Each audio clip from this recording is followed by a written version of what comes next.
Berikut beberapa informasi kegiatan gereja minggu ini yang perlu kami sampaikan untuk diperhatikan bersama-sama. Rapat urusan gereja akan dilaksanakan pada hari Minggu, 16 Juni 2024 setelah kebaktian umum kedua selesai, bertempatan di lantai 1 Gereja Bethlehem. Kami mengundang kepada seluruh anggota jemaat untuk mengambil bagian, hadir dan berpartisipasi demi kemajuan gereja kita tercinta. Persekutuan Usia Anugerah akan diadakan pada hari Kamis, 20 Juni 2024, pukul 10 pagi.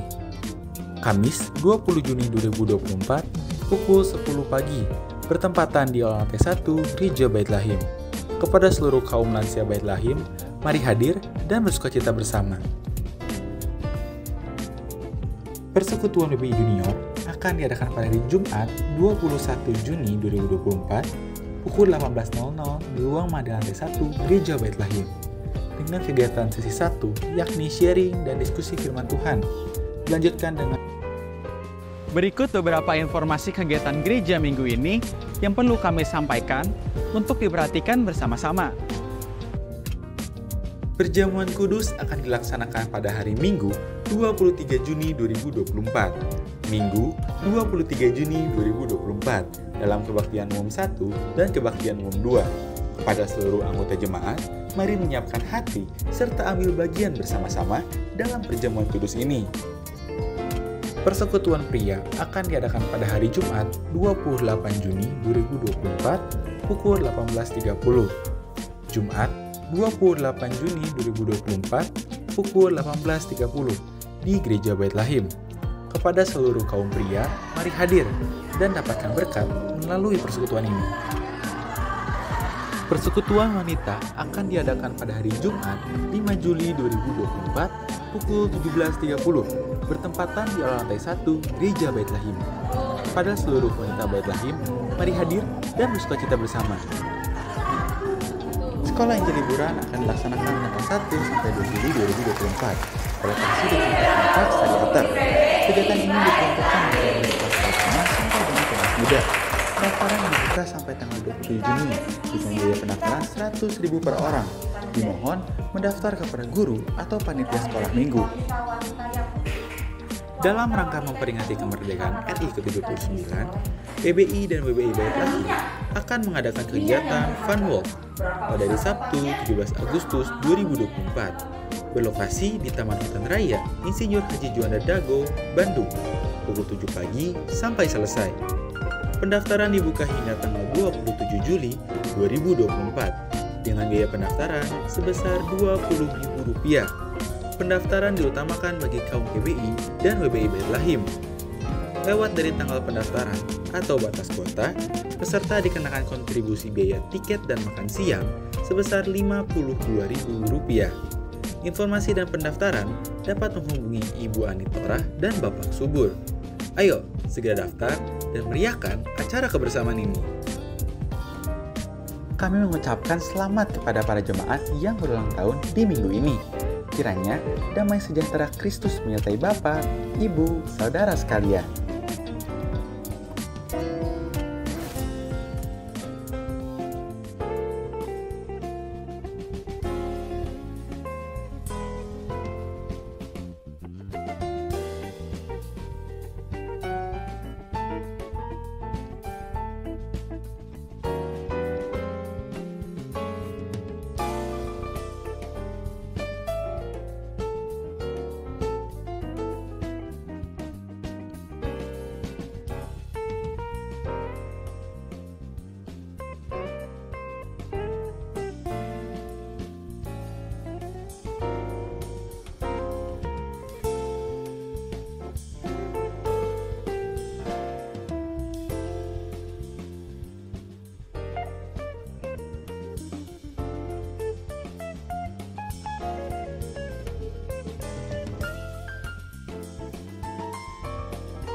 Selamat pagi jemaat sekalian yang terkasih dalam Tuhan kita Yesus Kristus.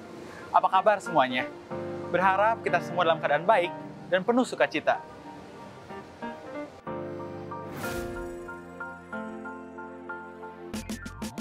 Pagi ini kita sungguh bersyukur menaikkan segala pujian dan hormat kepada Tuhan kita Yesus Kristus.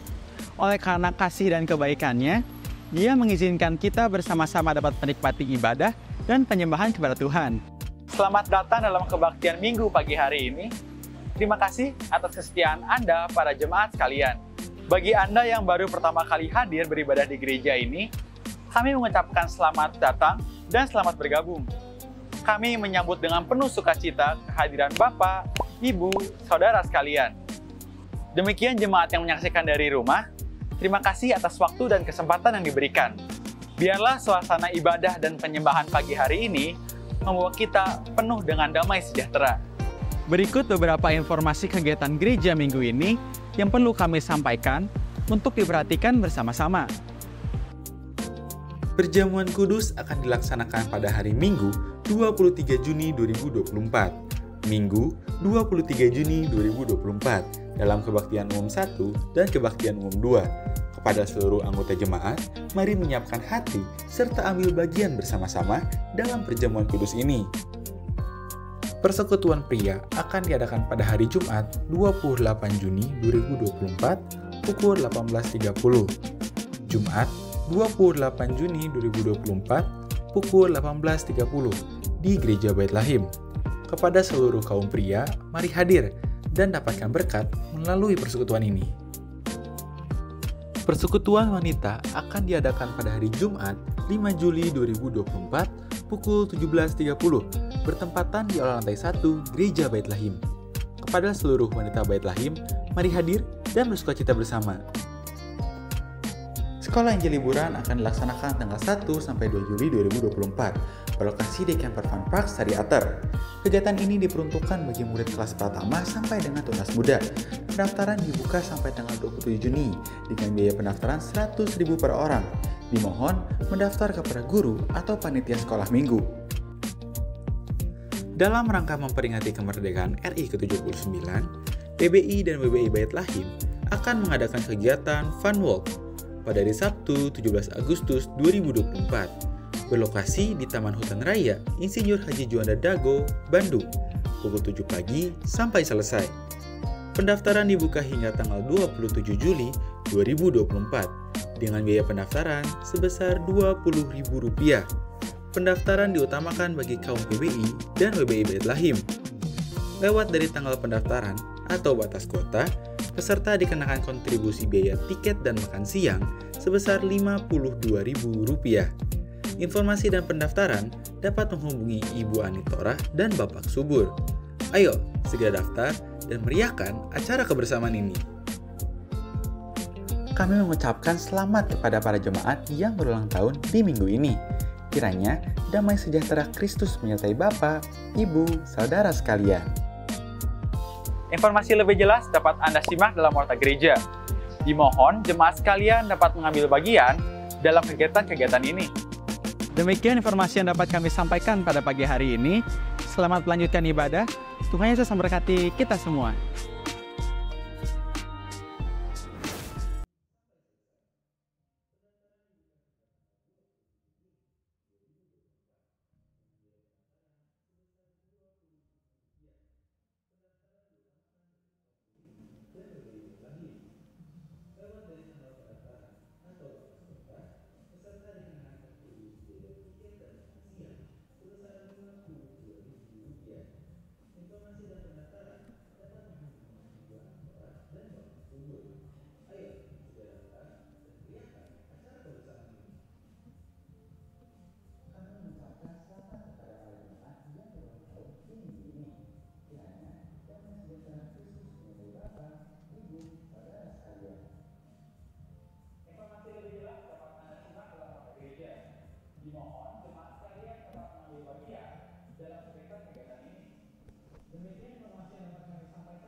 Bapak Ibu yang terkasih dalam Tuhan, mari kita berdiri bersama-sama.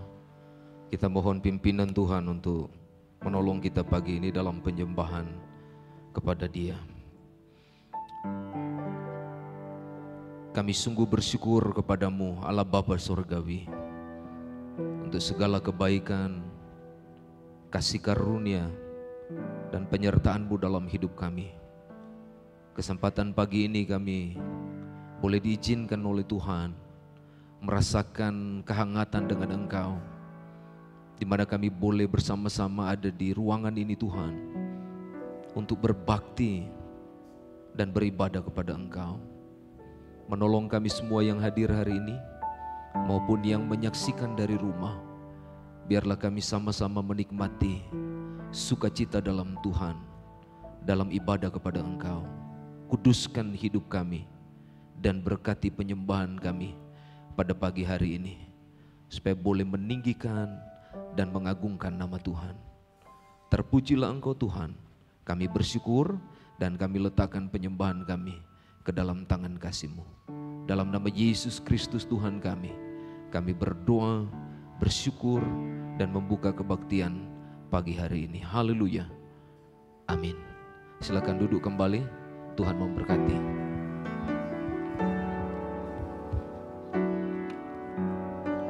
Shalom, selamat pagi Bapak Ibu Saudara. Mari kita siapkan hati kita.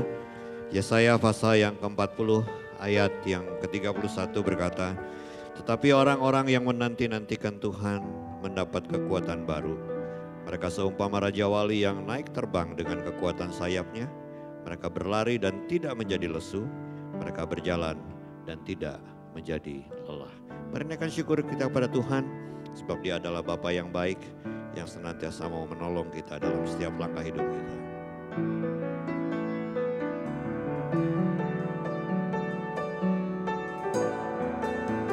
Sama-sama katakan, Bapa,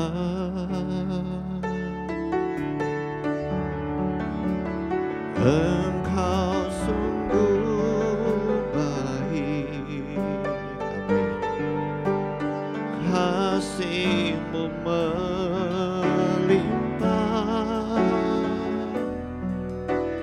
di hidupku.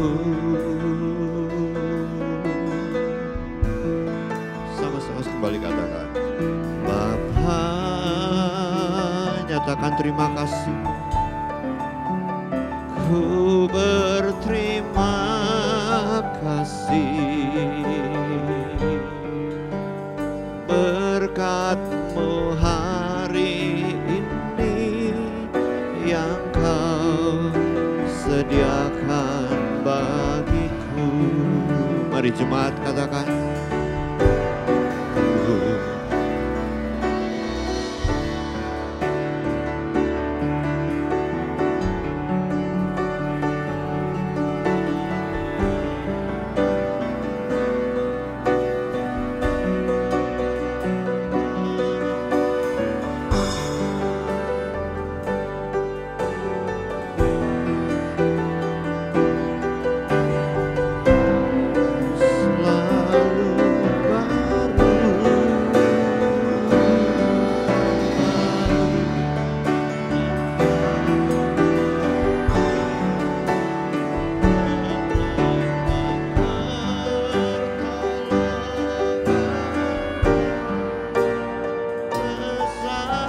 setiamu di sepanjang hidupku. Mari sekali lagi kita katakan, Bapa, Engkau sungguh baik dalam hidupku. Bapa,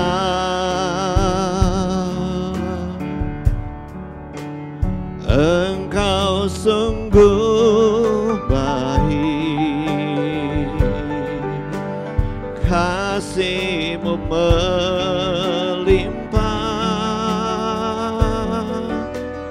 di hidupku.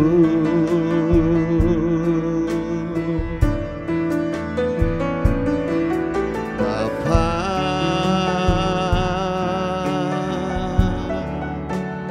ku berterima kasih, berkat-Mu hari ini yang Kau sediakan bagiku. Mari berdiri sama-sama dan katakan, kunaikan syukurku buat hari yang Kau beri, tak habis-habisnya kasih dan rahmat-Mu, selalu baru dan tak pernah terlambat pertolongan-Mu, besar setiamu di sepanjang hidupku. Jemaat, mari katakan, kunaikan syukur, kunaikan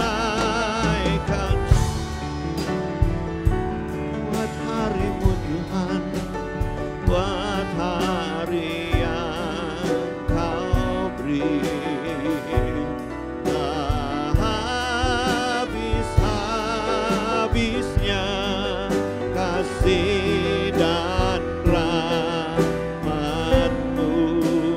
selalu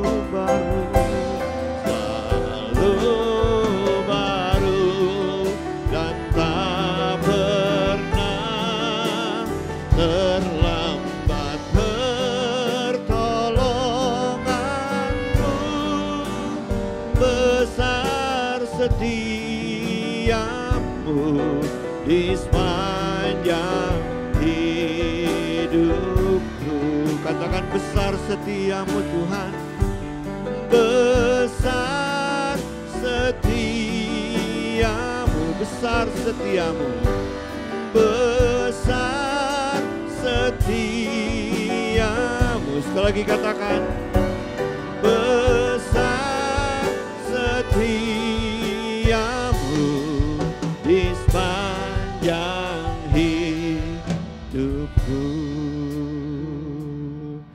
Bapak Ibu Saudara, sambil tetap berdiri, mari kita menaikkan satu pujian dari nyanyian pujian nomor 290. Mari bekerja sekarang. Ini waktunya, mari kita tetap setia melayani Tuhan, bekerja untuk Tuhan dengan penuh sukacita. Mari bekerja sekarang, kita naikkan pujian ini.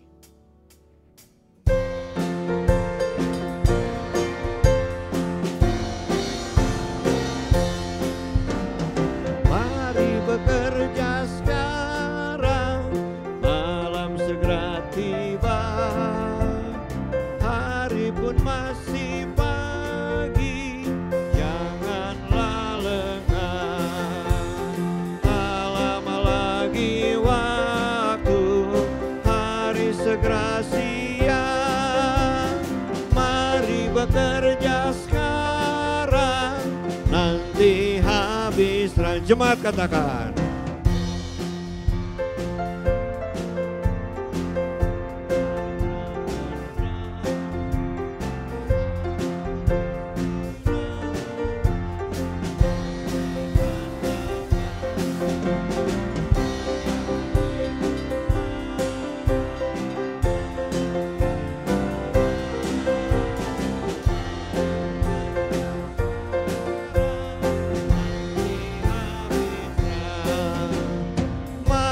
bekerja sekarang, malam telah dekat, hari segera berakhir, kerja lagi ya. Rajinlah isi waktu, hari telah petang. Mari bekerja sekarang, nanti habis terang. Bekerja sekarang, nanti habis terang. Amin. Silakan Bapak Ibu Saudara duduk kembali. Dan mari kita membuka Alkitab kita dari kitab Mazmur pasal yang ke-51.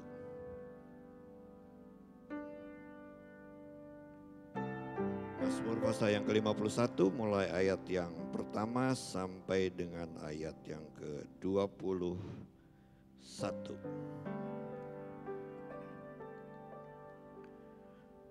Cukup panjang pembacaan Alkitab saat ini, mari saya ajak Bapak Ibu Saudara membaca silih berganti. Saya akan membaca ayat yang pertama, Bapak Ibu Saudara ayat yang kedua, demikian selanjutnya secara bergantian sampai ayat yang ke-21. Baik, sudah ketemu? Mari kita baca sama-sama. Mazmur 51, firman Tuhan berkata, untuk pemimpin biduan, Mazmur dari Daud.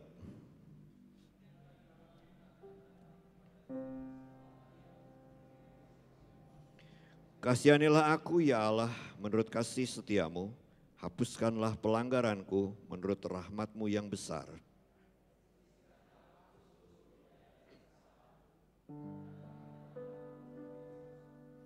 Sebab aku sendiri sadar akan pelanggaranku, aku senantiasa bergumul dengan dosaku.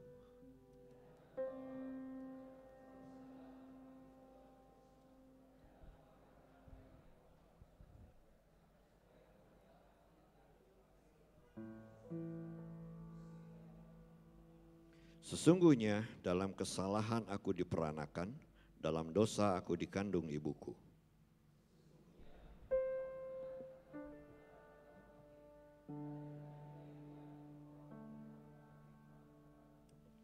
Bersihkanlah aku daripada dosaku dengan hisop, maka aku menjadi tahir. Basuhlah aku, maka aku menjadi lebih putih dari salju.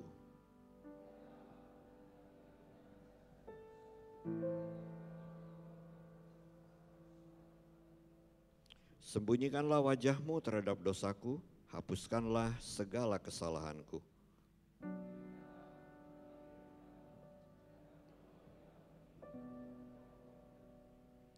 Janganlah membuang aku dari hadapan-Mu, dan janganlah mengambil roh-Mu yang kudus daripadaku.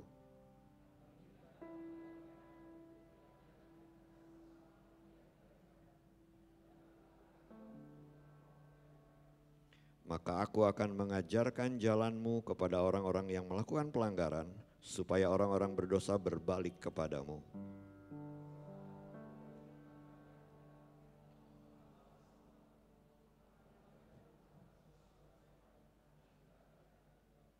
Ya Tuhan, bukalah bibirku, supaya mulutku memberitakan puji-pujian kepadamu.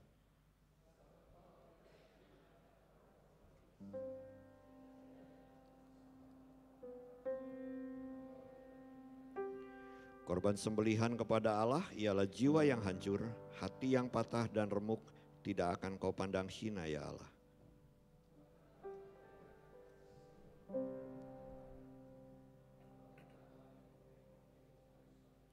Maka Engkau akan berkenan kepada korban yang benar, kepada korban bakaran dan korban yang terbakar seluruhnya, maka orang akan mengorbankan lembu jantan di atas mezbah-Mu.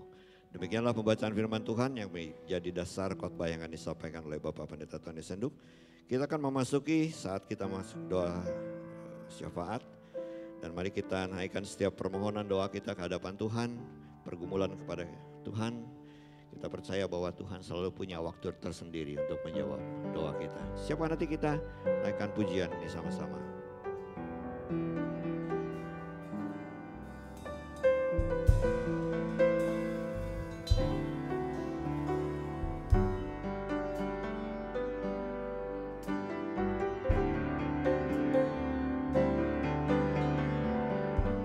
Tak selalu Tuhan menjawab doa, namun Dia beri yang terbaik di waktu yang tepat. Izinkanlah Tuhan untuk bekerja, yang mustahil menjadi mungkin oleh karena percaya. Sekali lagi mari katakan.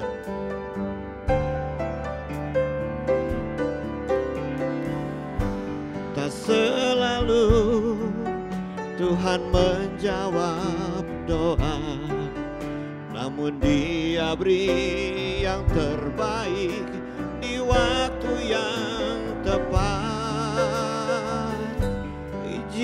Izinkanlah Tuhan untuk bekerja, yang mustahil menjadi mungkin oleh karena percaya. Yesus mendengar lebih dari yang kudoakan. Yesus menjawab lebih dari yang kuharapkan. Dengan caranya di waktu yang tepat, ku kan melihat Dia jadikan semua. Amin, amin. Percaya pada Tuhan, Dia beri yang terbaik buat kita. Sama-sama kita katakan, tak selalu Tuhan menjawab doa. Mari yakini, namun Dia beri yang terbaik di waktu yang tepat.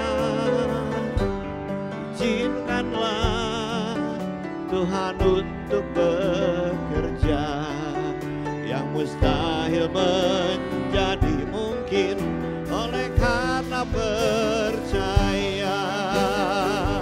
Yesus mendengar lebih dari yang kudoakan. Yesus menjawab lebih dari yang kuharapkan. Dengan caranya di waktu yang tepat, ku kan melihat Dia jadikan semua. Katakan, Yesus mendengar lebih dari yang kudoakan. Yesus menjawab lebih dari yang kuharapkan. Dengan caranya di waktu yang tepat, ku kan melihat Dia jadikan semua. Ku kan melihat Dia jadikan semua. Sekali lagi katakan, ku kan melihat Dia jadikan semua. Kita berdoa bersama-sama. Kepadamu Tuhan kami datang dengan segala kerendahan hati, rindu supaya Engkau sebagai Sang kebenaran menolong hidup kami, menjamah kami dan memperbaharui seluruh keberadaan hidup kami. Terlebih mengampuni setiap pelanggaran dan dosa-dosa kami. Sebagaimana Daud, dia datang kepadamu memohon ampun atas segala pelanggaran dan kejahatan yang dia perbuat. Demikian saat ini Tuhan, kami rindu dengan hal yang sama. Kami mohon Engkau berkenan untuk memberikan pemulihan bagi kami, pertolongan bagi kami. Karena ada banyak hal yang kami perbuat melawan kehendak-Mu, yang tidak sesuai dengan apa yang Engkau rancangkan dalam hidup kami. Sebagai orang-orang yang sudah ditebus dan diselamatkan oleh-Mu. Terpujilah Engkau Tuhan. Terima kasih. Kami terus berdoa, kiranya Kau perteguh kehidupan rohani kami, supaya tidak mudah goyah, dan semakin hari kami semakin bersandar dan bergantung kepada Engkau. Semakin hari kami semakin berpegang pada kebenaran firman-Mu yang menghidupkan kami dan menjadi sumber segala asupan rohani yang membawa kami untuk semakin kuat di dalam Engkau. Terima kasih banyak Tuhan. Terpujilah nama-Mu. Pergumulan-pergumulan dan persoalan dan bahkan kesulitan-kesulitan yang kami hadapi, kami percaya Engkau Allah yang setia, memberikan kami jalan keluar, memberikan kami pertolongan, dan memberikan kami kemampuan ketabahan dalam menghadapinya, sehingga kami teruji dalam segala sesuatu yang Engkau boleh izinkan bagi kami. Terima kasih banyak Bapa Surgawi. Kami juga berdoa dan meletakkan ke dalam tangan-Mu untuk segala kerinduan-kerinduan kami. Biar kiranya Engkau yang mencukupi dan memberkatinya bagi kami sekalian, sehingga kami boleh melihat sebagaimana pujian yang boleh kami nyanyikan. Engkau hadir, ada bagi kami untuk membebat setiap kehidupan kami dan memberikan kemenangan dalam keberadaan kehidupan kami. Terima kasih Tuhan, terima kasih. Berdoa untuk pelayanan gereja kami, biarlah senantiasa Engkau yang memberkati setiap program, bahkan kegiatan-kegiatan yang dilakukan dalam pelayanan gereja kami, baik untuk jemaat maupun bagi sahabat dan simpatisan yang Kau izinkan senantiasa setia dalam bersama-sama keluarga besar Betlehem menikmati penyembahan dan persekutuan dengan Engkau. Biarlah Engkau juga yang akan menopang dan memberkatinya bagi kami sekalian. Kami berdoa untuk pelayanan-pelayanan cabang dan pos PI kami. Biarlah Engkau yang memimpin dan menolong, sehingga pelayanan-pelayanan ini boleh berkembang, berjalan dengan baik, diberkati oleh Tuhan, dan dipenuhi dengan jiwa-jiwa yang haus dan lapar akan kebenaran-Mu.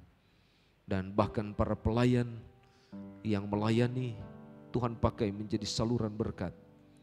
Tuhan kuduskan mereka, supaya apa saja yang mereka perkatakan dalam kebenaran-Mu sungguh menghidupkan dan membawa setiap jemaat di pos PI dan juga cabang pelayanan kami. Mereka hidup dalam kebenaran dan sungguh-sungguh dapat merasakan penyertaan dan pemeliharaan dari Tuhan. Kami juga ingat dan berdoa untuk sekolah Injil liburan yang akan diadakan pada tanggal 1 dan 2 yang akan datang di bulan Juli. Tuhan menolong, memberkati, memimpin dan menyertai untuk rencana kegiatan ini Tuhan, sehingga tiba waktunya pelaksanaan sekolah Injil liburan diadakan. Tuhan yang dimuliakan di dalamnya. Ada jiwa-jiwa yang boleh hadir, mengambil keputusan dan diselamatkan oleh karena iman mereka kepada Engkau. Dan juga ada guru-guru yang luar biasa Tuhan boleh pakai untuk menjadi kepanjangan tangan Tuhan, memberkati setiap peserta yang ikut dan ambil bagian di dalamnya. Terima kasih Tuhan, terpujilah nama-Mu. Dan kami juga berdoa untuk setiap gereja-gereja yang sedang terbuka hari ini dalam melayani Engkau, di mana saja, dari Sabang sampai Merauke, dari Miangas sampai Rote, di seluruh tanah air Indonesia.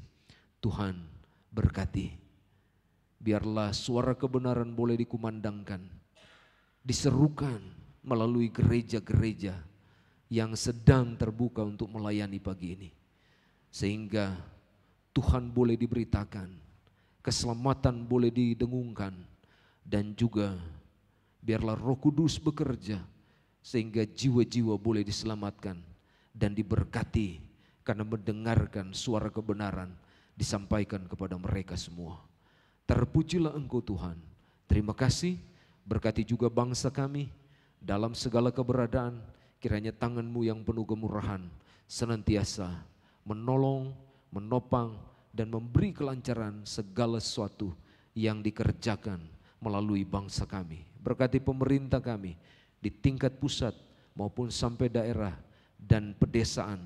Tuhan yang memberkati dan menolong hidup mereka sehingga mereka dapat menjalankan roda pemerintahan dengan baik berdasarkan kehidupan yang takut akan Engkau dan juga berdasarkan ideologi Pancasila yang menjadi dasar negara kami. Terpujilah Engkau Bapa.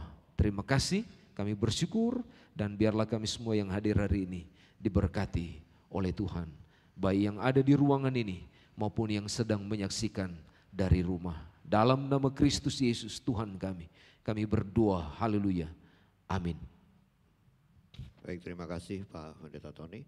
Bapak Ibu Saudara, mari siapkan persembahan kita, persiapkan persepuluhan kita.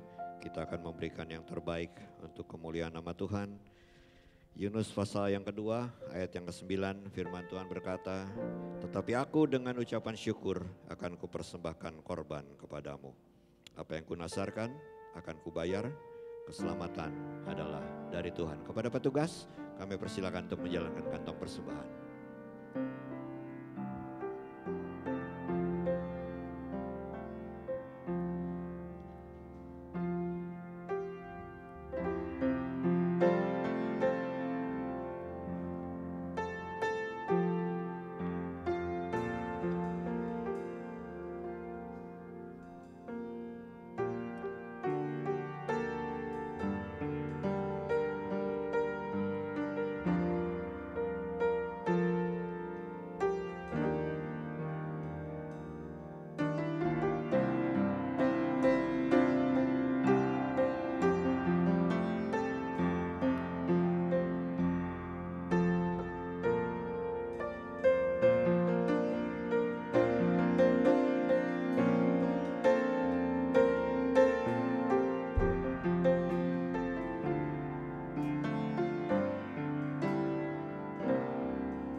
Baik Bapak Ibu Saudara, saya undang sekali lagi, mari kita bangkit berdiri bersama-sama.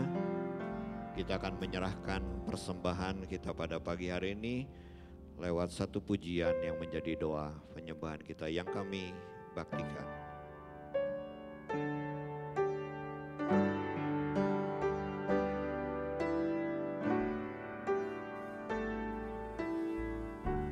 Mari sama-sama naikkan. Yang kami baktikan tak lain milik-Mu, yang oleh-Mu dititipkan kepada hamba-Mu.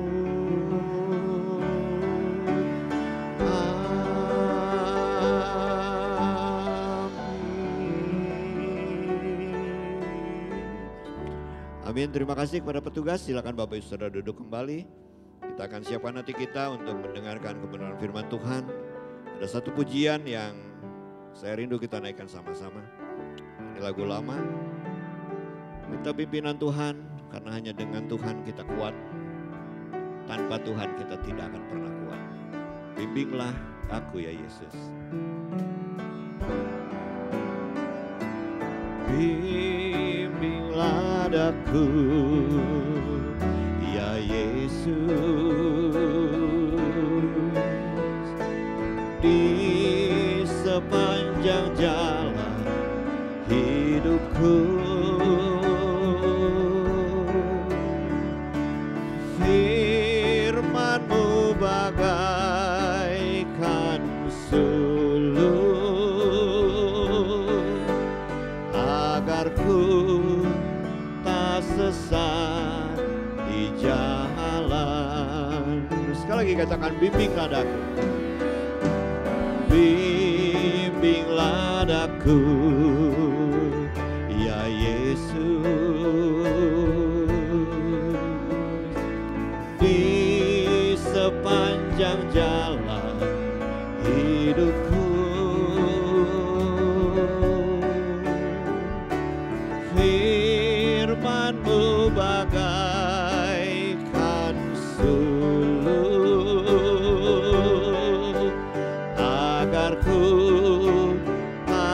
sesat di jalan. Tanpa Yesus di sisiku, tanpa Yesus membimbingku, tanpa Yesus menopangku, ku kan jatuh. Dengan Yesus di sisiku, dengan Yesus membimbingku, dengan Yesus menopangku, ku tak jatuh. Sekali lagi katakan, bimbinglah, bimbinglah aku, ya Yesus, di sepanjang jalan hidupku.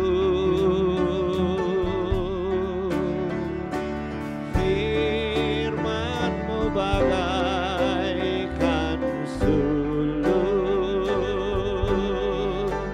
agar ku tak sesat di jalan. Katakan, tanpa Yesus, tanpa Yesus di sisiku, tanpa Yesus membimbingku, tanpa Yesus menopangku, ku kan jatuh.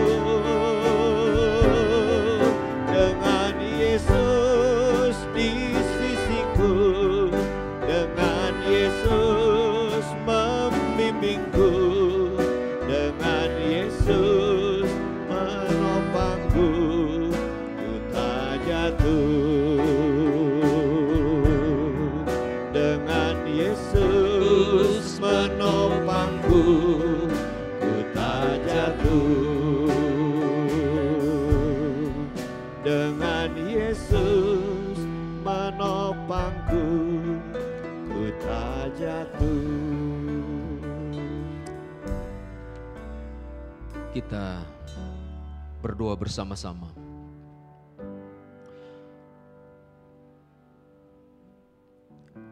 Ini waktu bagi kami Tuhan untuk Kau berfirman kepada kami, supaya boleh meneguhkan jiwa kami, roh kami, di mana Engkau berkarya di dalamnya, untuk memberkati kami dan juga menyertai kehidupan kami. Kami siap untuk bersama-sama mendalami kebenaran firman-Mu. Biarlah Engkau senantiasa diagungkan dalam kebenaran hari ini, dan membawa kami semua merasakan kebenaran hadirat-Mu mengalir dalam hidup kami, untuk kami rasakan sebagai kekuatan dan sumber hidup kami. Terpujilah Engkau Tuhan. Terima kasih, dan kami juga meletakkan ke dalam tangan-Mu. Teringat untuk saudara-saudara kami yang berulang tahun. Biarlah Engkau yang memimpin mereka dan memberkati mereka dalam segala keberadaan hidup mereka. Pergumulan-pergumulan mereka, Engkau juga yang menyertai dan mencukupi bagi mereka. Terima kasih Bapa, terpujilah nama-Mu. Dalam nama Yesus kami berdoa. Amin. Selamat pagi Bapak Ibu Saudara yang dikasihi Tuhan. Kita bersyukur pagi hari ini karena kita sudah memasuki minggu yang keempat, dan di minggu keempat ini kita akan bersama-sama menikmati perjamuan kudus.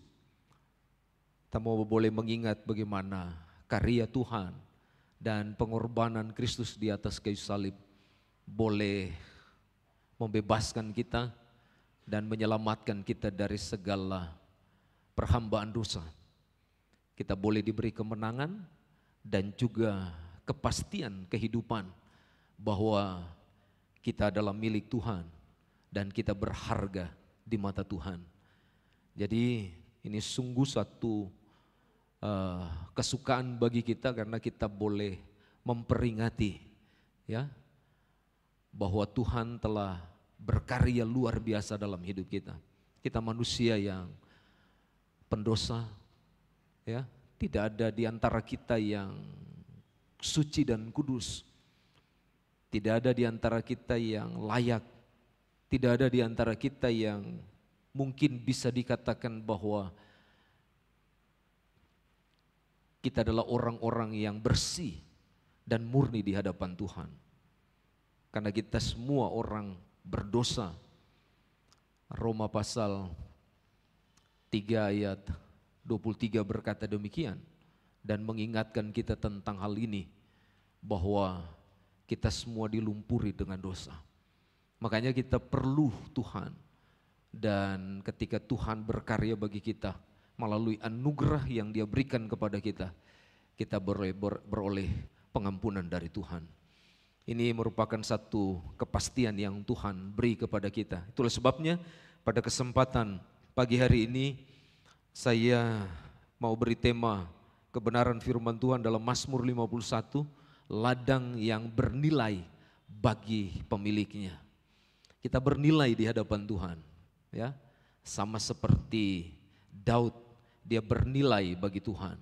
Sekalipun ya dosa menyelimuti, tapi ketika kita datang dengan sungguh-sungguh dalam pertobatan yang sejati kepada Tuhan, Alkitab berkata, kita diberi hak penuh oleh Tuhan, menjadi milik Tuhan, dan disitulah nilai harga kita sangat mahal di hadapan Allah. Kita menjadi orang-orang atau pribadi-pribadi yang berkenan kepada Tuhan. Itulah sebabnya dalam tema ini saya rindu supaya kita boleh memahami tentang tujuan yang murni yang boleh disampaikan kepada kita, bahwa hidup kita bernilai di hadapan Sang Pemilik kehidupan karena pertobatan yang sejati terjadi dalam hidup kita. Juga kita boleh memahami bahwa hidup yang bernilai sejati ini kita perlu hidupi secara tertib dan teratur di dalam hidup kita. Karena Allah adalah pribadi yang tertib, Dia pribadi yang teratur, yang sungguh-sungguh merancangkan kehidupan manusia secara benar di hadapannya. Tapi juga bagi kita sungguh-sungguh boleh menunjukkan bahwa kalau hidup kita bernilai, itu berarti melalui hidup kita, kita perlu memberikan buah-buah kehidupan dalam kehidupan kita. Nah, saudara yang saya kasih dalam Tuhan, kalau kita lihat di dalam Mazmur 51, mungkin pertama kali yang terngiang dalam hidup kita adalah Mazmur ini adalah Mazmur pertobatan, betul? Ya, Mazmur ini adalah Mazmur bagaimana seseorang dia dibersihkan dari dosa, bagaimana seseorang dia disucikan oleh Tuhan, bagaimana seseorang itu ketika dia datang sungguh-sungguh kepada Tuhan, dia boleh mengalami pengampunan dari Tuhan. Ya, ini mungkin yang terbesit di dalam pikiran dan juga hati kita, karena memang kebanyakan orang ketika menyampaikan kebenaran ini, mereka mulai dengan hal-hal yang demikian. Menyampaikan tentang bagaimana Daud dia mengalami kehidupan yang diubahkan oleh Tuhan. Dia dibaharui oleh Tuhan dan sungguh-sungguh dia boleh mengalami kehidupan yang murni di hadapan Tuhan. Ya, sekalipun sekali lagi dia boleh melalui proses yang pahit dalam hidupnya karena dosa yang melingkupi hidupnya. Tapi ketika dia datang kepada Tuhan, Alkitab bilang bahwa dia diampuni dosanya. Nah, saudara yang saya kasih dalam Tuhan, dalam bagian ini saya tidak akan banyak melihat tentang hal itu, tetapi yang saya ingin saudara pahami dalam bagian ini adalah berkaitan dengan seperti yang saya sampaikan tadi dari tema ini, bahwa ladang yang bernilai bagi pemiliknya. Ya, sekali lagi kita bernilai di hadapan Tuhan. Sekalipun kita manusia terbatas, kita manusia yang banyak kekurangan dan kelemahan, tapi ingatlah bahwa ketika kita datang kepada Dia, percaya kepada Dia, beriman dan menyerahkan seluruh hidup kita kepada Tuhan, di saat yang sama Alkitab memberitahu kepada kita, kita menjadi bagian dalam hidupnya. Kita diselamatkan oleh Tuhan, ya. Kita tidak lagi menjadi hamba dosa, tapi kita menjadi hamba Allah. Kita menjadi orang kepercayaan Tuhan. Kita menjadi orang yang sungguh-sungguh dimurnikan oleh Tuhan. Dan kalau saudara lihat kenapa Mazmur 51 ini ditulis, sebenarnya ini sederhana karena dosa yang dilakukan oleh Daud. Makanya dia disebut sebagai pendosa karena perbuatan jahat yang dia lakukan. Ada banyak perbuatan jahat yang dia lakukan kalau saudara lihat di dalam Mazmur 51 ini. Dan bila saudara bandingkan dengan 2 Samuel pasal 12 ayat 1 sampai 15, saudara akan menemukan dosa-dosa yang luar biasa yang dilakukan oleh Daud. Tidak hanya dosa perzinahan yang dikerjakan di dalam hidupnya, tetapi mulai dari mata, mulai dari pikiran, mulai dari telinga dia, mulai dari hatinya, rohnya, mulutnya, sampai pada kehilangan persekutuan yang karib dengan Tuhan. Dan sukacita tidak ada di dalam hidupnya. Coba bayangkan. Ya, banyak ya, mulai dari mata. Bagaimana dia memandang menggunakan matanya untuk melihat sesuatu yang membahayakan jiwanya sehingga dia berdosa di hadapan Tuhan. Ya, orang pernah bilang begini, atau saudara pernah dengar, dari mata turun ke hati. Betul? Dari mata turun ke hati. Padahal sebenarnya dari hatilah melihat pandangan itu. Apa yang kita lihat, itu yang kita lakukan. Betul? Tapi orang bilang dari mata turun ke hati. Ada benarnya. Karena si Daud ketika melihat Batseba, dia melihat dengan kasat mata, lalu dia berdosa. Betul? Ini yang menarik kalau kita selidiki ya. Tapi saya sekali lagi tidak akan melihat banyak ke sana. Tapi yang saya ingin bawa kepada saudara memperhatikan adalah pada waktu Daud diingatkan oleh Nabi Nathan dalam bagian ini. Ya, ini yang dikupas di dalam 2 Samuel pasal 12. Ya, dan ini yang dikutip oleh pemazmur untuk mengingatkan tentang apa yang dilakukan oleh Nabi Nathan kepada Daud supaya hidupnya sungguh-sungguh tidak dikungkung oleh dosa, tapi diberikan pengampunan oleh Tuhan. Ini berarti bahwa pada waktu Nathan datang kepada Daud, karya Allah bekerja di situ. Anugerah Allah tersedia di situ. Kenapa saya berkata anugerah Allah tersedia? Karena Allah menyuruh Nathan datang kepada Daud. Itu berarti bahwa sekalipun Daud telah berdosa karena perbuatan keji dan jahat yang dia lakukan terhadap bangsanya, terhadap keluarganya, dan terhadap orang lain, Tuhan menarik dia melalui Nabi Nathan. Dengan cara Nabi Nathan datang dan memberitahu apa yang menjadi persoalan serius di dalam kehidupan Nathan. Itu berarti bahwa Allah menyediakan anugerah kepada Daud supaya Daud mengalami kehidupan yang layak di hadapan Tuhan. Tidak lagi seperti yang dia lakukan sebelumnya, tetapi dia melakukan hal-hal yang diinginkan oleh Tuhan, yang dikehendaki oleh Tuhan. Kalau saudara perhatikan di dalam 2 Samuel pasal 12 ayat 1 sampai 15, ada satu hal yang penting yang disampaikan oleh Nathan kepada Daud. Ini satu hal yang mengubah pola pikir Daud. Terlebih hati Daud disentuh oleh kuasa Tuhan. Sehingga Daud dia sadar dan dia datang dalam pertobatan yang sejati kepada Tuhan. Apa yang dilakukan oleh Nabi Nathan? Kalau saudara perhatikan baik-baik di dalam bagian ini, ya, yang dilakukan Nabi Nathan adalah dia hanya berbicara dan memakai tentang satu kisah yang luar biasa. Yaitu kisah bagaimana domba miskin dan orang kaya yang sangat kaya yang diperlihatkan atau diceritakan oleh Nabi Nathan kepada Daud. Ya. Sehingga apa yang terjadi di dalam 2 Samuel 12 ayat 1 sampai 5 ini mengilustrasikan tentang kehidupan yang dilakukan oleh Daud sendiri.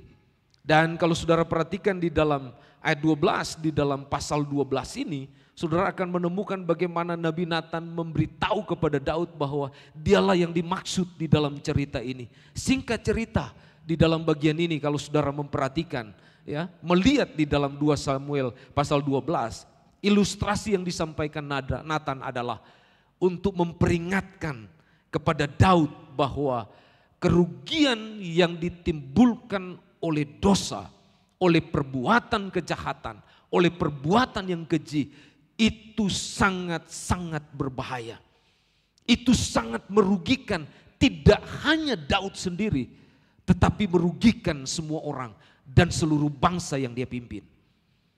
Dan inilah yang kita perlu pahami dalam bagian ini, bahwa apa yang dikerjakan mengakibatkan persoalan yang serius bagi Daud.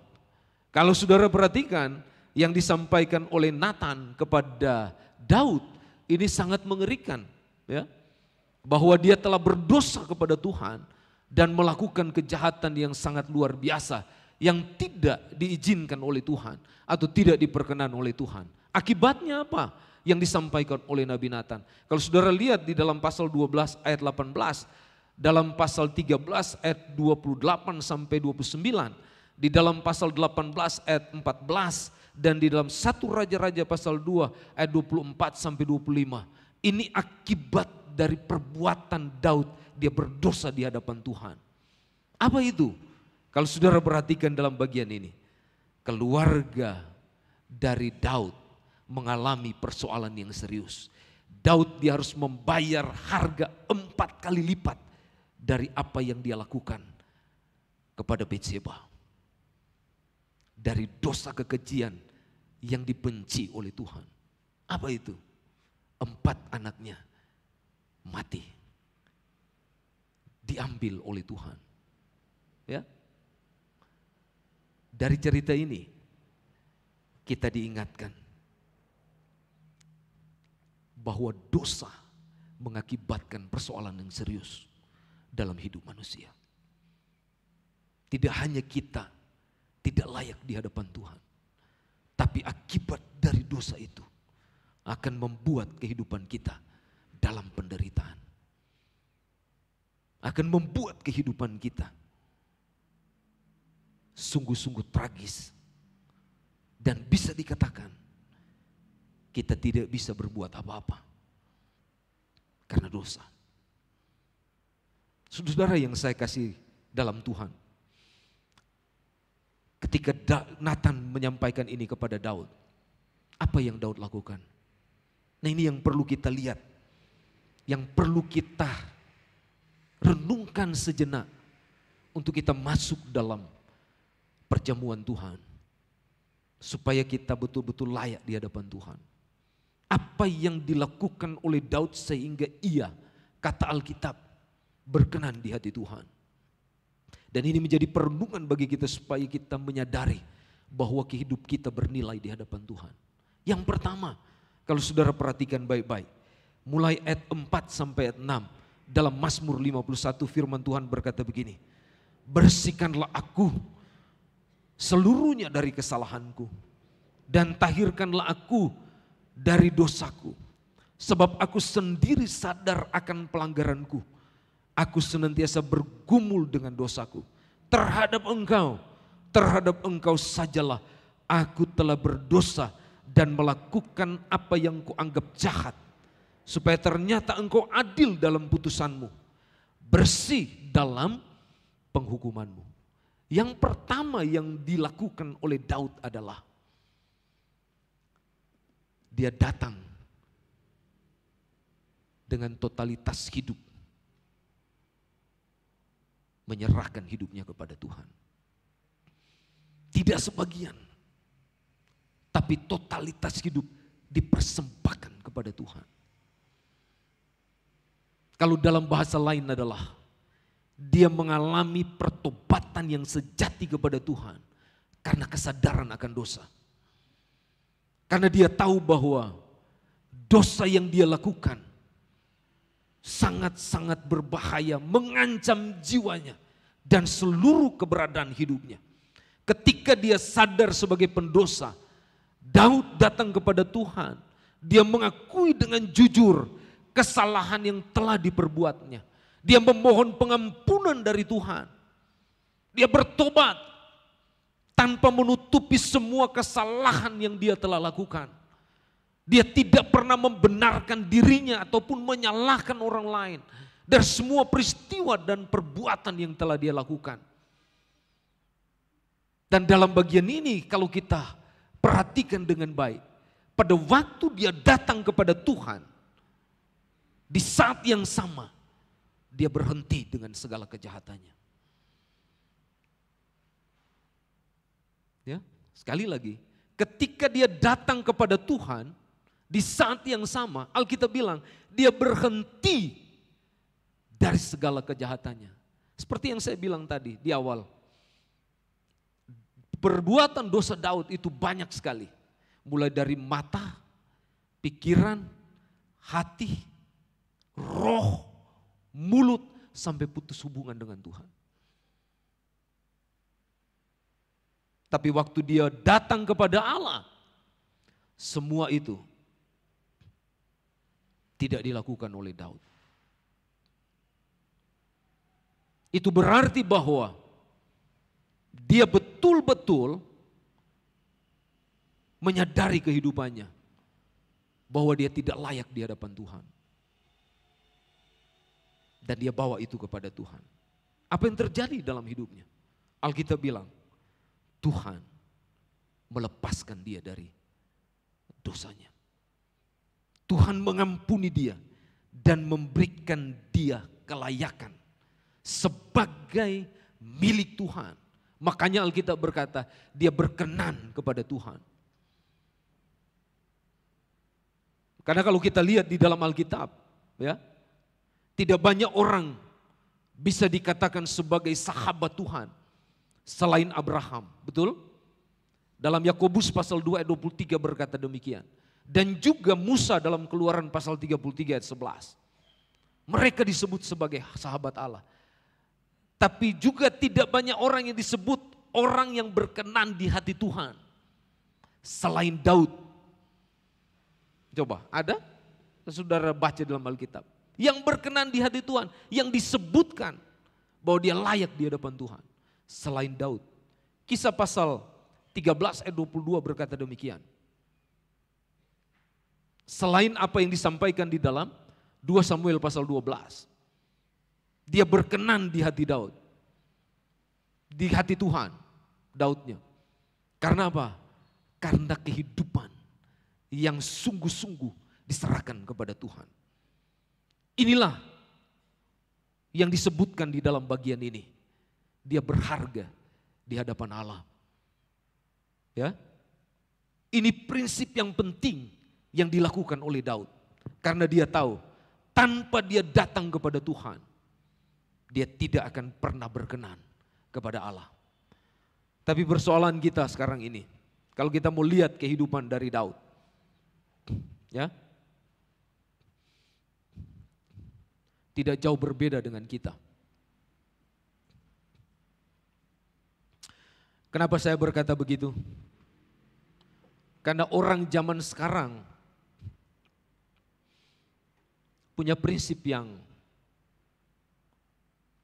mungkin sama dengan Daud. Ya. Tetapi tidak pernah berani datang untuk meminta pengampunan dari Tuhan. Karena orang zaman sekarang, manusia zaman sekarang adalah punya prinsip begini, nggak apa-apa bikin dosa, masih ada waktu untuk bertobat. Betul? Dosa kecil, nggak apa-apa, Tuhan tahu kok, pasti Tuhan layakkan. Itu zaman sekarang. Yang orang zaman sekarang ingat adalah perbuatan yang dia lakukan. Tapi dia tidak pernah ingat bagaimana seharusnya perbuatan itu diselesaikan dengan tuntas. Supaya dia diberikan kelayakan oleh Tuhan. Tidak pernah diingat, termasuk orang Kristen. Karena ada banyak orang Kristen juga sama. Mereka menganggap dosa kecil besar. Dosa besar itu kalau melakukan hal-hal yang bejat seperti yang Daud lakukan. Perzinahan. Tapi dosa kecil seperti kebohongan itu dianggap tidak setara dengan berzinahan. Tidak setara dengan pembunuhan. Tidak setara dengan perbuatan-perbuatan yang menyembah berhala. Karena ada yang pernah berkata kepada saya, bohong untuk kebaikan nggak masalah pendeta. Tuhan tahu kok. Ada yang bilang begitu, orang Kristen. Dari bagian ini kalau saudara perhatikan, mau dosa kecil sama di hadapan Tuhan. Kebohongan untuk kebaikan tetap dosa. Tidak ada yang tidak layak. Tidak ada yang tidak benar di situ.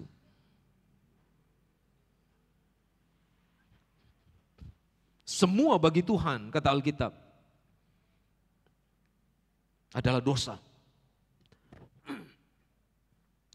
Karena firman Tuhan bilang begini, saya coba kutip di dalam Roma pasal 6 ayat 1 dan 2. Jika demikian, apakah yang hendak kita katakan? Bolehkah kita bertekun dalam dosa? Supaya semakin bertambah kasih karunia itu? Sekali-kali tidak. Bukankah kita telah mati bagi dosa? Bagaimanakah kita masih dapat hidup di dalamnya? Dari bagian ini kita diingatkan, kita telah menerima anugerah Tuhan. Itu berarti ketika kita menerima anugerah Tuhan, kita tinggal di dalam Tuhan. Bukan tinggal di dalam dosa. Karena Tuhan telah mencurahkan anugerahnya sewaktu kita masih berdosa. Dan Alkitab bilang, kini dosa kita telah diampuni dan telah disucikan oleh anugerah Allah. Karena kita datang kepada Tuhan. Tapi bagaimana mungkin orang yang sudah dibenarkan oleh Tuhan, dia masih melakukan dosa? Ini persoalan yang serius. Makanya melalui bagian ini, kalau kita mau bernilai bagi pemiliknya, ingat baik-baik, bencilah dosa. Jangan senang dengan dosa. Orang yang benci dengan dosa, karena dia memiliki pemahaman yang kuat dengan Tuhan, bahwa penyerahan hidup kepada Tuhan sebagai bukti kasihnya kepada Allah, itu lebih utama daripada yang lain. Dan Tuhan mau itu yang kita kerjakan di dalam hidup kita. Yang kedua kata Alkitab di dalam bagian ini. Ayat 11 sampai 13. Firman Tuhan berkata begini. Aku kenal sembunyikanlah wajahmu terhadap dosaku. Hapuskanlah segala kesalahanku. Jadikanlah hatiku tahir ya Allah. Dan perbaharuilah batinku dengan roh yang teguh. Janganlah membuang aku dari hadapanmu. Dan janganlah mengambil rohmu yang kudus daripadaku.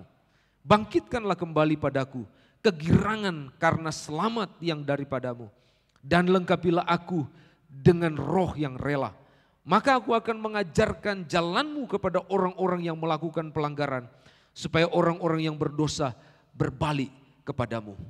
Saudara, kalau saudara perhatikan dengan baik di dalam bagian ini, ya, kalau saudara lihat ayat 12, ada istilah yang dipakai di dalam bagian itu. Dikatakan begini, jadikanlah hatiku tahir ya Allah. Dan, perhatikan ayat ini, perbaharuilah batinku dengan roh yang teguh. Dalam teks Ibrani kata perbaharui di sini, berarti menunjuk kepada bagaimana perkataan Tuhan, bagaimana ucapan Tuhan menjamah orang itu, memurnikan dia dan menolong hidupnya untuk tidak tinggal di dalam dosa. Dan ini yang diucapkan Nathan kepada Daud, bahwa apa yang dilakukan Daud itu tidak berkenan kepada Allah. Dan itu adalah sebuah kekejian di hadapan Tuhan. Dan di situ kesadaran ada. Itu berarti ketika firman disampaikan, roh kita dibaharui. Jadi yang kedua yang dilakukan oleh Daud adalah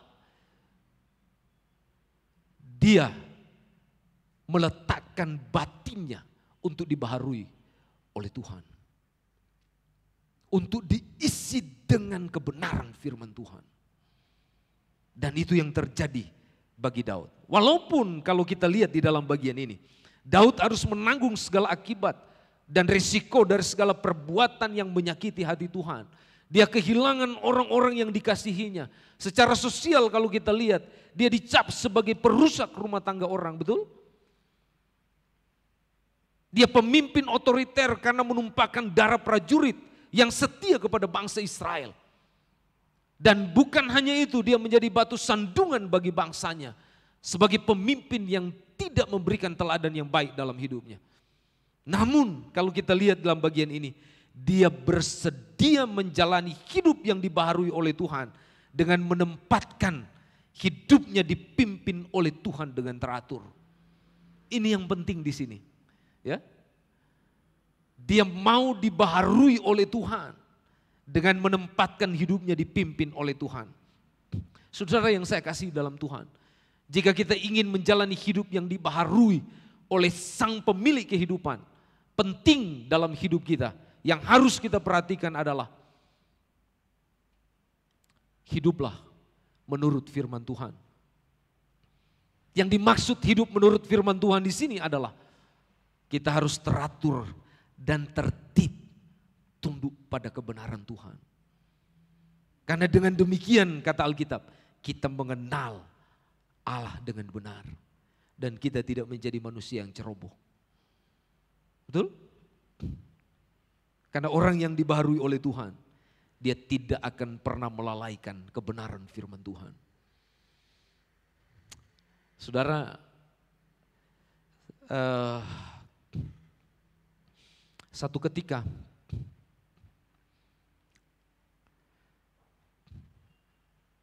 waktu saya menyusun tesis sebagai pertanggungjawaban saya dalam program S2, ada banyak hal yang sedang saya gumulkan untuk tesis saya. Karena tesis saya itu berkaitan dengan diakon.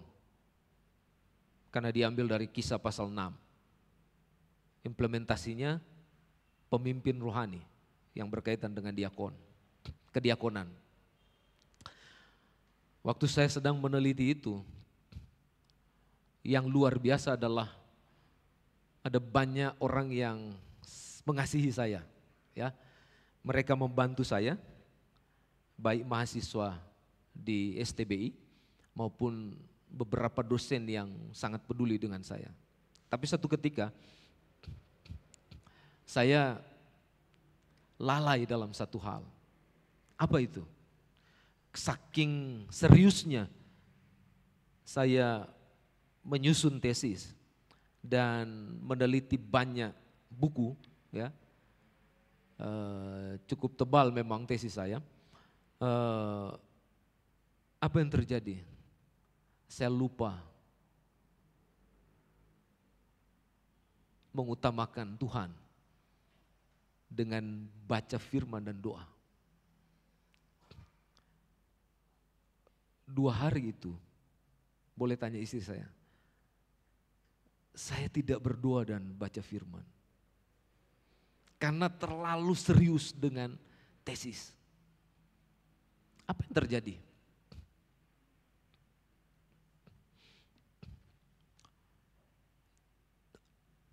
Satu minggu kemudian, saya datang mempertanggungjawabkan itu di hadapan dosen-dosen yang menguji saya. Ada 3 dosen yang menguji saya. Waktu mereka menguji, selesai ujian mereka bilang saya lulus. Tapi apa yang terjadi setelah saya lulus, saya, istri dan anak kami, Dale waktu itu masih ada, waktu itu Dale ada, ya, Karmel belum ada. Kami pergi ke satu hamba Tuhan yang sekarang dia sedang menggembalakan di Gereja Baptis Kalvari, Jakarta, namanya Pendeta Gin Sumanti. Dulu dia menggembalakan di Gereja Baptis Candi Semarang. Kami datang ke pastorinya dan berdoa di situ. Ya. Setelah berdoa kami makan. Setelah makan lagi senang-senang bicara, tiba-tiba saya jatuh, saudara. Puk! Bebusa keluar. Boleh tanya isi saya? Bebusa karena tensi saya itu cuman 80/60. Begitu ya? Bebusa. Istri saya dan hamba-hamba Tuhan yang ada di situ kewalahan, termasuk Pak Ginsnya. Waduh, ini nanti ada mayat di sini, kata dia. Waktu setelah saya sadar dia cerita, wah ada mayat ini. Mereka udah macem-macem gaya untuk menyadarkan saya nggak sadar-sadar. Bebusa terus. Mata saya sudah putih semua. Istri saya sampai nangis. Tapi istri saya tahu persis kalau saya ada dalam kondisi seperti itu, biasanya yang dia lakukan adalah tangan saya diangkat begini. Sampai bisa memompa jantung dan akhirnya bisa bernafas dan sadar. Waktu saya sadar, saudara, saya cuma sadar bilang begini, ngapain kalian? Padahal mereka yang sedang fokus ke saya yang tanya, ngapain kalian? Gitu. Saya diberi air teh manis 1 gelas begini, minum. Bibir saya jadi merah kembali. Dari situ saya ingat bahwa kalau kita lalai dengan Tuhan, resikonya berat. Coba bayangkan, kelalaian saya kepada firman mengakibatkan saya seperti itu. Dan di situ saya kapok. Tidak pernah mengulang hal demikian. Karena saya tahu ada akibat dari setiap perbuatan kita yang lalai dan membawa kita tidak berkenan di hati Tuhan. Ini juga menyadarkan saya supaya saya sering dan juga setia dan selalu setia untuk mengingat kasih Tuhan dalam hidup saya. Kalau saya ingat itu, saya selalu ingat kehidupan manusia, kehidupan saya secara pribadi, hanya di ujung kuku.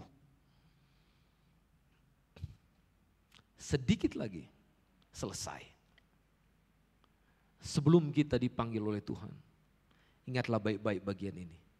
Tetaplah setia dengan firman Tuhan. Karena itu yang memberikan nilai tambah dalam hidup kita. Amin.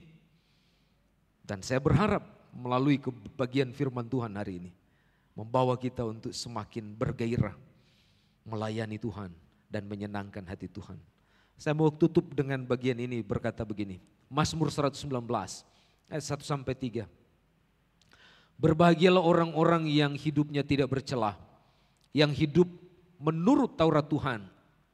Berbahagialah orang-orang yang memegang peringatan-peringatannya, yang mencari Dia dengan segenap hati, yang juga tidak melakukan kejahatan, tapi yang hidupnya menurut jalan-jalan yang ditunjukkannya. Kita berdoa.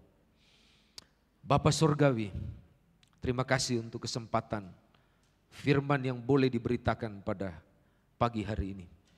Menolong supaya kami semua boleh diingatkan tentang kasih-Mu yang luar biasa untuk mengampuni kami semua dan melayakkan kami. Sehingga kami boleh menjadi milik-Mu dan bernilai di hadapan-Mu. Berkati kami semua dan biarlah hari ini kami sungguh-sungguh dapat menikmati rasa syukur dan sukacita karena kami boleh beribadah kepada Engkau. Terpujilah Engkau Tuhan. Dan kesempatan ini kami siap untuk masuk dalam perjamuan. Berkatilah hidup kami. Dalam nama Yesus kami berdoa.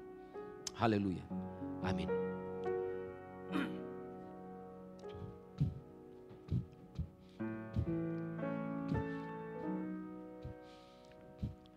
Para diakon, mari kita maju ke depan. Kita akan masuk dalam perjamuan. Bapak Ibu Saudara yang dikasihi Tuhan, pada kesempatan pagi ini kita akan mengadakan perjamuan kudus. Dan yang layak ikut dalam perjamuan kudus saat ini adalah semua anggota jemaat Gereja Baptis Indonesia Bethlehem. Dan mereka semua yang telah dibaptiskan karena iman kepada Yesus Kristus. Perjamuan kita pada pagi hari ini terbuka. Jadi mari kita siapkan hati kita untuk sungguh-sungguh merasakan kemurahan, kebaikan, dan pertolongan Tuhan dalam hidup kita. Dalam perjamuan ini, kita sejenak berdoa bersama-sama. Kami datang dengan segala keberadaan kami Tuhan. Mohon kelayakan untuk kami bisa masuk dalam perjamuan kudus. Untuk mengingat semua peristiwa yang Kau telah perbuat dalam hidup kami. Memberikan kami pengampunan dan juga kehidupan yang kekal dalam hidup kami. Terima kasih untuk pengorbanan-Mu. Terima kasih untuk kehidupan kekal yang Kau telah anugerahkan dalam hidup kami. Biarlah dengan kami mengingat semua itu, dalam perjamuan ini kami boleh sungguh-sungguh merasakan hadirat-Mu yang baik dalam hidup kami. Di dalam nama Yesus Kristus kami berdoa. Haleluya. Amin. Firman Tuhan berkata demikian.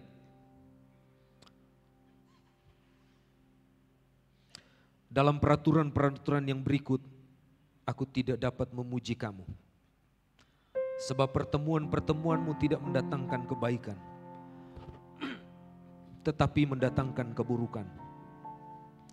Sebab pertama-tama aku mendengar bahwa apabila kamu berkumpul sebagai jemaat, ada perpecahan di antara kamu. Dan hal itu sedikit banyak aku percaya.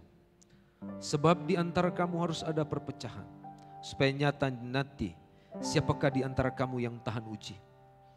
Apabila kamu berkumpul, kamu bukanlah berkumpul untuk makan perjamuan Tuhan. Sebab pada perjamuan itu tiap-tiap orang memakan dahulu makanannya sendiri, sehingga yang seorang lapar dan yang lain mabuk. Apakah kamu tidak mempunyai rumah sendiri untuk makan dan minum? Atau maukah kamu menghinakan jemaat Allah dan memalukan orang-orang yang tidak mempunyai apa-apa? Apakah yang kukatakan kepadamu memuji kamu? Dalam hal ini aku tidak memuji. Sebab apa yang kuteruskan kepadamu telah aku terima dari Tuhan. Bahwa Tuhan Yesus pada malam waktu ia diserahkan, dia mengambil roti dan sesudah itu ia mengucap syukur atasnya. Ia memecah-mecahkannya dan berkata, inilah tubuhku yang diserahkan bagi kamu. Perbuatlah ini menjadi peringatan akan daku. Demikian juga ia mengambil cawan sesudah makan lalu berkata, cawan ini adalah perjanjian baru yang dimeteraikan oleh darahku.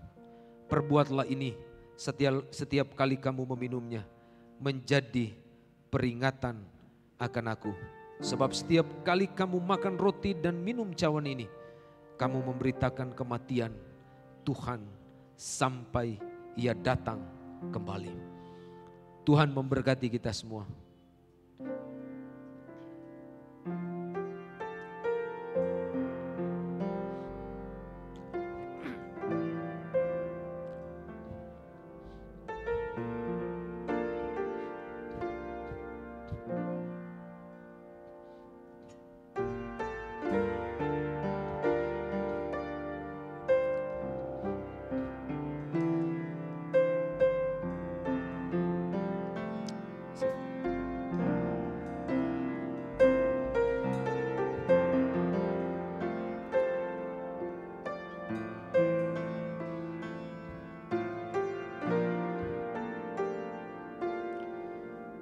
Jadi, barang siapa dengan cara yang tidak layak makan roti atau minum cawan Tuhan, ia berdosa terhadap tubuh dan darah Tuhan.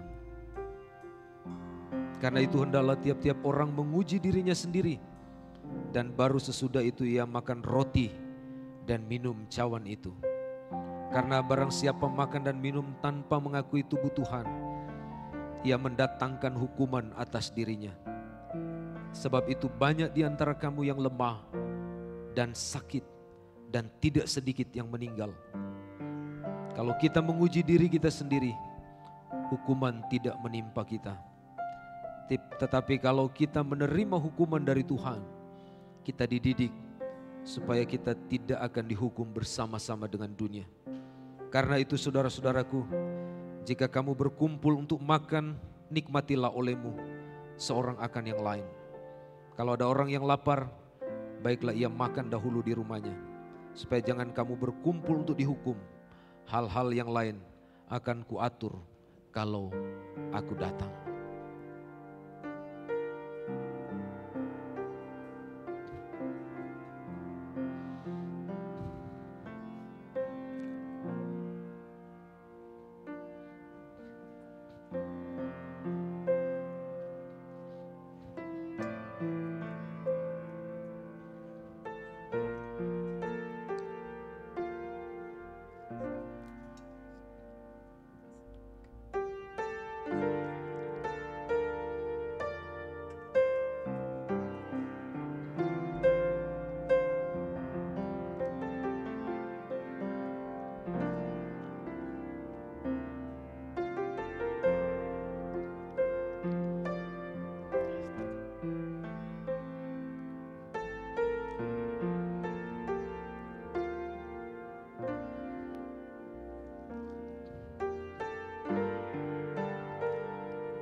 Bapak Ibu Saudara yang dikasihi Tuhan,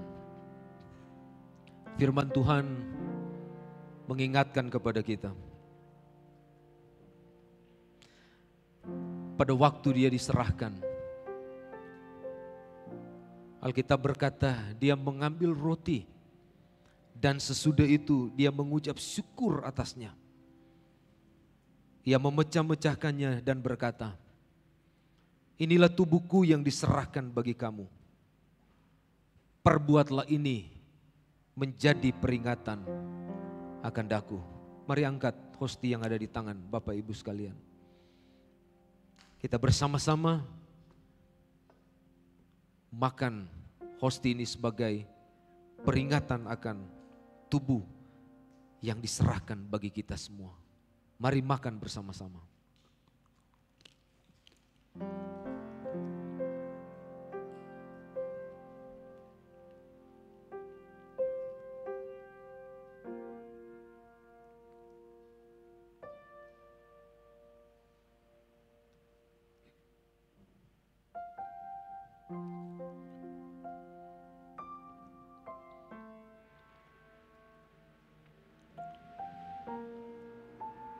Kita tunduk kepala, kita berdoa.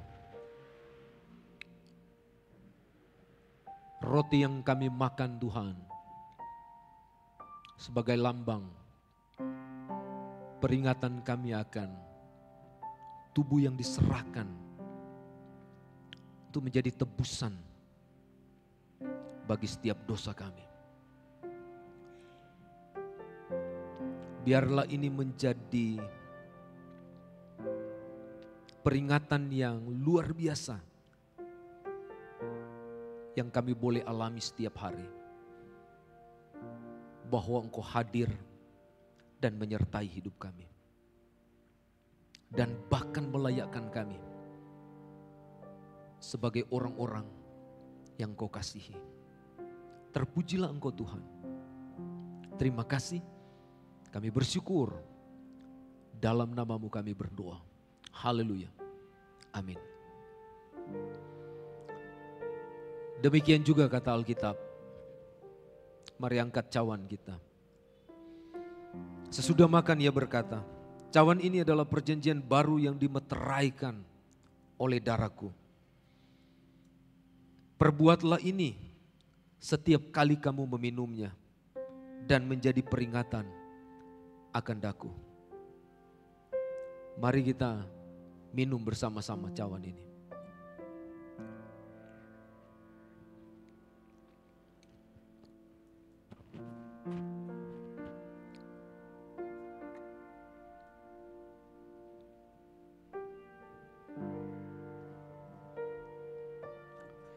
Kita bersyukur. Tuhan, terima kasih. Kami boleh meminum cawan sebagai lambang darah-Mu yang sudah dimeteraikan dalam hidup kami. Karena penebusan yang Kau telah lakukan di atas kayu salib. Biarlah dengan kami memperingati dengan meminum cawan ini, kami boleh mengingat kehidupan kami yang tidak layak kepadamu, yang harus kami serahkan untuk Engkau tatah dan kendalikan dalam hidup kami. Sehingga hidup kami sungguh-sungguh dapat berharga di pemandangan-Mu.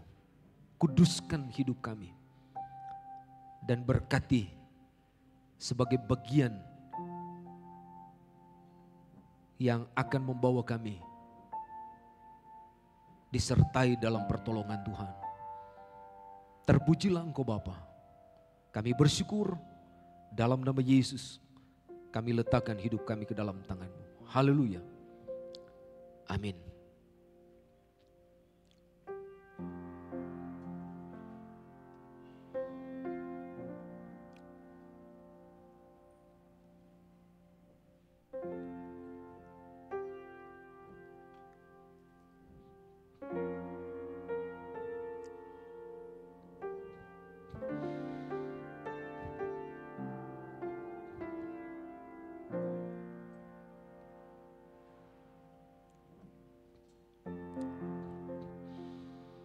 Demikian perjamuan kita selesai dan saya mengingatkan pada Bapak Ibu Saudara sekalian,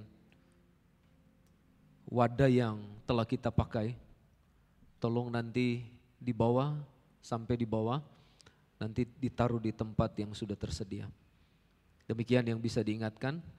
Mari kita berdiri bersama-sama, kita berdoa dan memohon anugerah Tuhan dalam kehidupan kita. Bapa, terima kasih hari ini kami boleh menyembah dan memuliakan nama-Mu.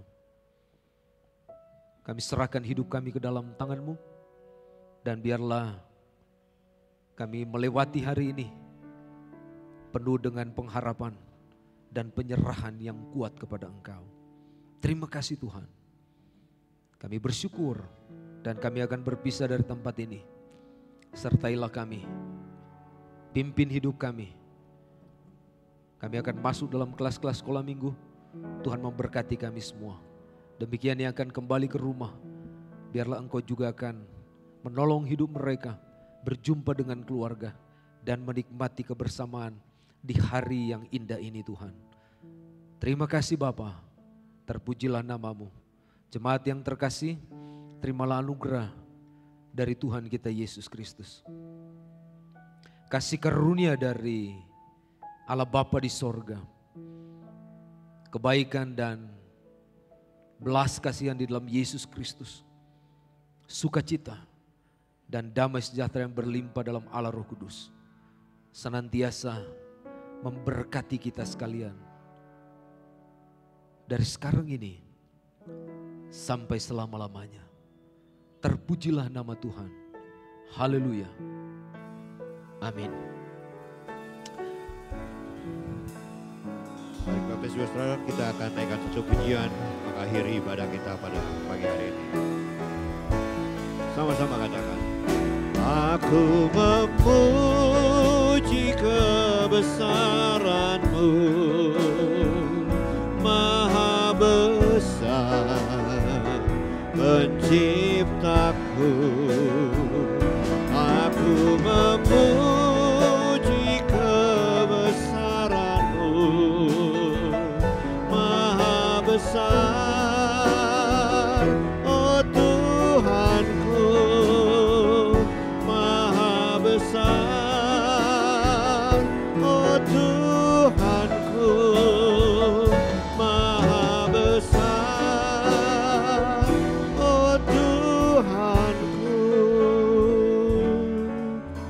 silakan Bapak Ibu Saudara duduk sejenak.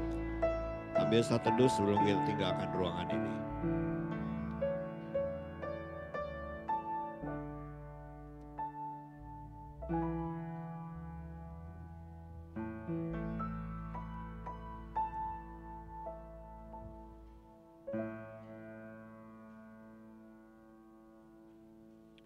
Amin, terima kasih, selamat pagi, Tuhan Yesus memberkati. Petugas, terima kasih semuanya. Berikut beberapa informasi kegiatan gereja minggu ini yang perlu kami sampaikan untuk diperhatikan bersama-sama.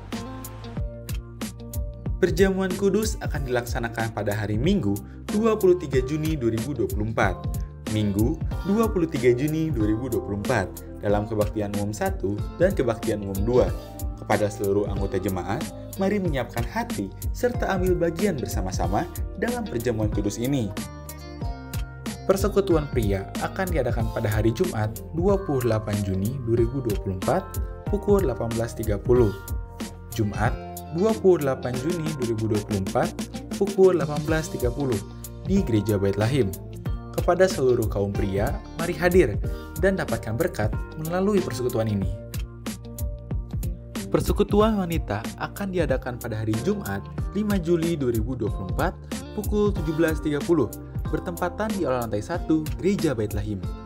Pada seluruh wanita Bait Lahim, mari hadir dan bersukacita bersama. Sekolah Injil Liburan akan dilaksanakan tanggal 1 sampai 2 Juli 2024 berlokasi di Camper Fun Park Sariater. Kegiatan ini diperuntukkan bagi murid kelas pratama sampai dengan tunas muda. Pendaftaran dibuka sampai tanggal 27 Juni dengan biaya pendaftaran Rp100.000 per orang. Dimohon mendaftar kepada guru atau panitia sekolah minggu. Dalam rangka memperingati kemerdekaan RI ke-79, PBI dan WBI Bait Lahim akan mengadakan kegiatan Fun Walk pada hari Sabtu 17 Agustus 2024 berlokasi di Taman Hutan Raya Insinyur Haji Juanda Dago, Bandung, pukul 7 pagi sampai selesai. Pendaftaran dibuka hingga tanggal 27 Juli 2024 dengan biaya pendaftaran sebesar Rp20.000. Pendaftaran diutamakan bagi kaum PBI dan WBI Bait Lahim. Lewat dari tanggal pendaftaran atau batas kuota, peserta dikenakan kontribusi biaya tiket dan makan siang sebesar Rp52.000. Informasi dan pendaftaran dapat menghubungi Ibu Anitorah dan Bapak Subur. Ayo, segera daftar dan meriahkan acara kebersamaan ini. Kami mengucapkan selamat kepada para jemaat yang berulang tahun di minggu ini. Kiranya damai sejahtera Kristus menyertai Bapak, Ibu, Saudara sekalian.